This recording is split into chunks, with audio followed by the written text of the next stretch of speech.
எந்த ஞானாசிரிய பெருமக்களாம் குருமகா சன்னிதானங்களில் ஒருவருள் பெருங்கருணையினாலும் உழவார படையாளி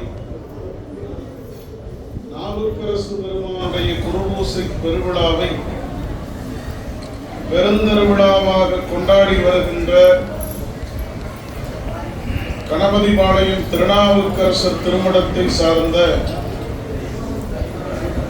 தொண்டர் பெருமக்களுக்கு என் தெண்டரிட்ட வணக்கத்தை உரித்தாக்கிக் கொள்ளுகின்றேன். இந்த அற்புதமான விழா நடைபெறுவதற்கும் இந்த விழாவிலே ஆயிரக்கணக்கான மக்கள் பங்கு கொள்வதற்கும் ஒரு வழியை திறந்து வாய்ப்பை ஏற்படுத்தி இருக்கின்ற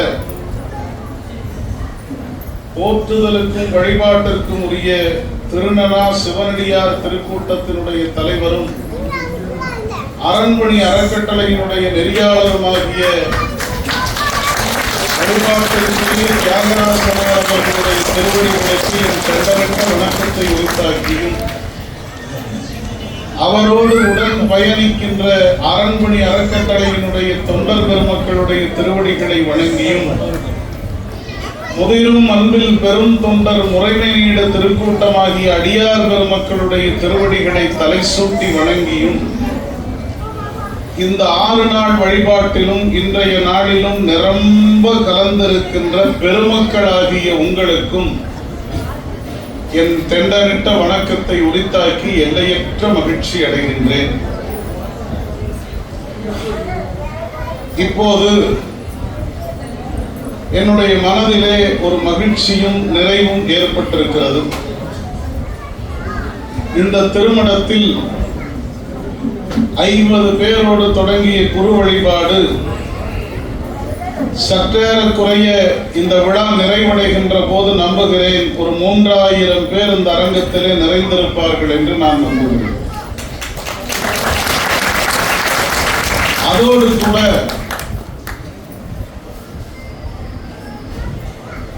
குருபூசை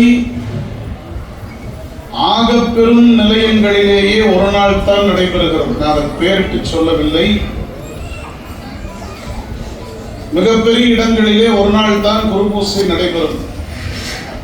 ஆனால் 6 நாட்களாக தொண்டர்களை பெருமக்களை ஒருங்கிணைத்து நாவுக்கரசு பெருமானுடைய 4, 5, 6 திருமுறைகளை படனம் செய்து அந்த அன்பிலே அருளை அனுபவித்து நாவுக்கரசு பெருமான் இன்னும் கொஞ்ச நேரத்திலே புண்ணியா முன்னடிக்கே போதுகின்றேன் என்று சொல்லி நம் எல்லோரையும் அந்த சிவானந்த பெருவெள்ளத்தில் ஆழ்த்துகிற இந்த வழிபாட்டை எனக்கு தெரிந்து கொஞ்சம் அடக்கத்தோடு சொன்னால்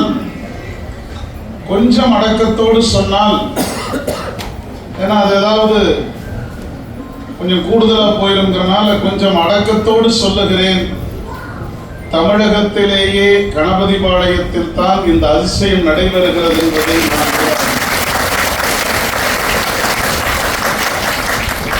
இது நீங்க செஞ்ச புண்ணியம் மட்டும் இல்ல, நம் எல்லோருடைய பெரியோர்களும் செய்த நல்வினை பயனின் விளைவாக இந்த அரங்கத்திலே நாம் அமர்ந்திருக்கின்றோம். முதல்ல திருநீர் வைக்கிறது பெருமை இல்லைங்களா? திருநீர் பூசுறது பெருமை, அக்கமணி அணிவது அதிலும் பெருமை, 5 எழுத்தை சொல்வது கூடுதல் பெருமை. இப்படியெல்லாம் சிந்தித்துக் கொண்டே வருகிற நமக்கு ஒரு பெரு வாய்ப்பாக சுழற்றி அடித்துக் கொண்டிருக்கிற உலகியல் சண்ட மாறுதத்தில் இருந்து ஒரு 6 நாட்கள் நம்முடைய மனதை பக்குவப்படுத்திக் கொள்வதற்கும் 359 நாட்களுக்கு நிறை வாழ்க்கை வாழ்வதற்கும் ஒரு ஊக்கமிருந்து எடுத்துக் கொள்ளக்கூடிய பெருவிழாவாகவே இந்த விழாவை நான் பார்க்கிறேன். எனக்கெல்லாம் ஒரு அதிசயமாக இருக்கிறது. எப்படி ஒரு 50 பேர் அந்த அரங்கத்திலே நடத்த தொடங்கினோம். ஒரு 50 பேர் வந்தார்கள். அந்த விழா கொஞ்சம் கொஞ்சமாக விரிந்து மனமகிழ்ச்சியோடு சொல்லுகிறேன், நாவுக்கரசர் குருபூசை என்றால் கணபதிபாளையம் போக வேண்டும் என்கிற ஏக்கமும் எதிர்பார்ப்பும் சைவ உலகத்தில் இன்றைக்கு தோன்றிவிட்டது.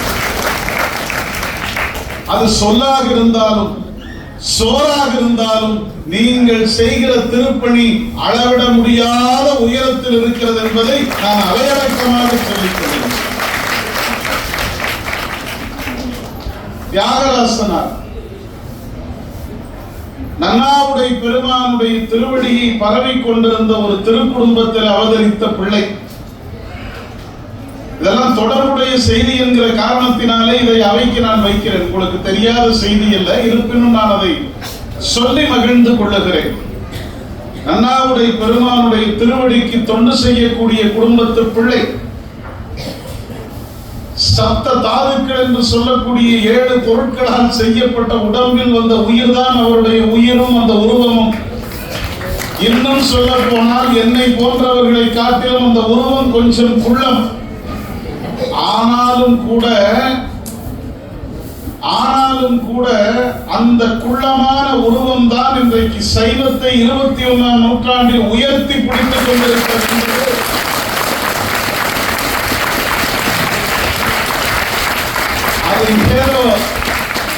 அவர் கையிலிருந்து ஒன்றை செய்கிறார் அல்லது அவர் சொல்லி ஒன்றை செய்கிறார் என்ற அல்ல.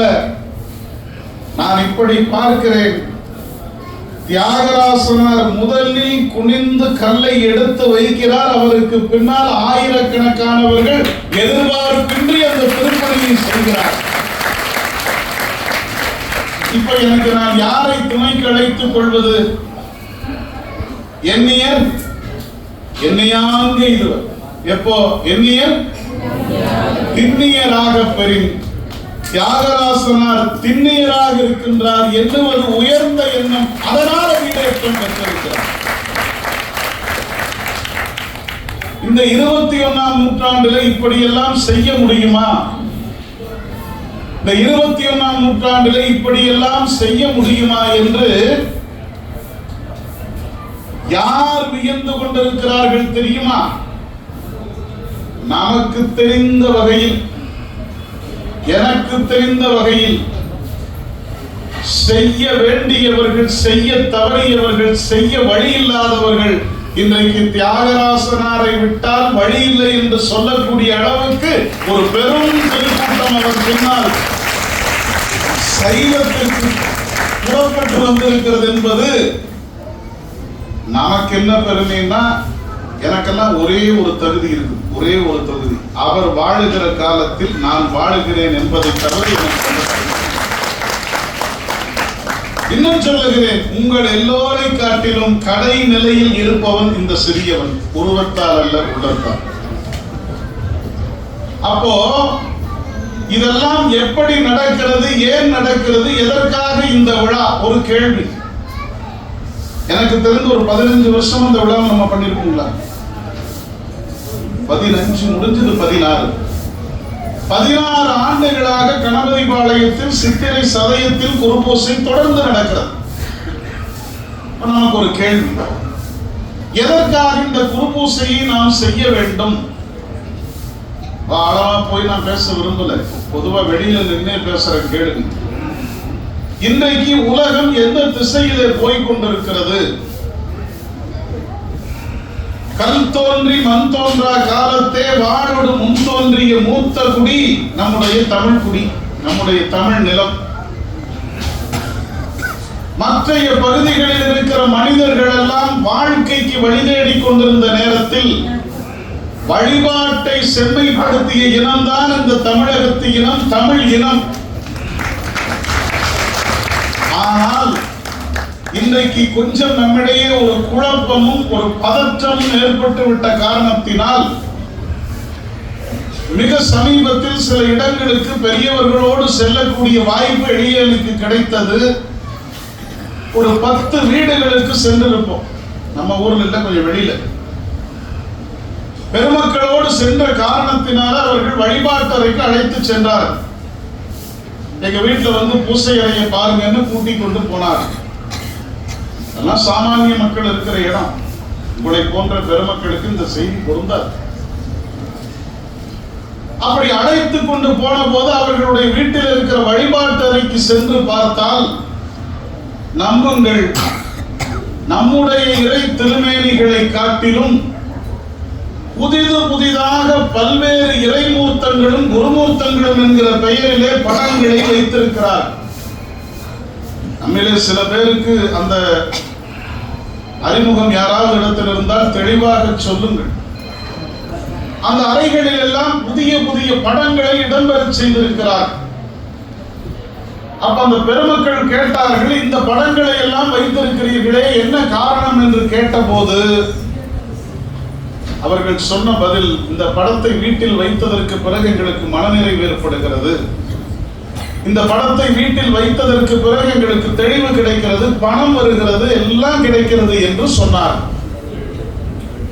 சரி, அப்போ சாமி கேட்டாங்க, உங்களுக்கு நால்வரை தெரியுமா? நம்புங்கள் தமிழர்களில் பெரும்பாலானவர்களுக்கு நால்வரை தெரியாது.